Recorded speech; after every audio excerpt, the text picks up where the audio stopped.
आप सबकी। बनारस रंगों का शहर है। प्रधानमंत्री जी के बनारस चुनाव लड़ने के बाद बनारस को बदलने के लिए उनकी तरफ से लिए गए फैसलों की कहानी है।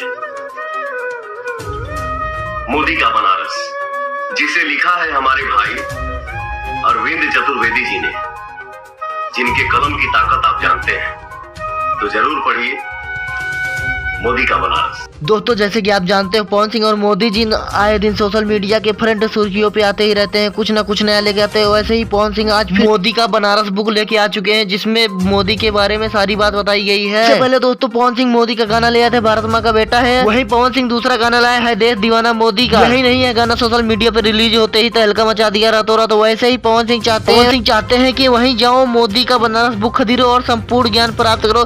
तो दोस्तों, अगर आपको वीडियो अच्छा लगे तो वीडियो को लाइक कीजिए, चैनल को सब्सक्राइब कीजिए और वीडियो को शेयर कीजिए। अगर आप पवन सिंह से प्यार करते हैं तो वीडियो को शेयर कीजिए।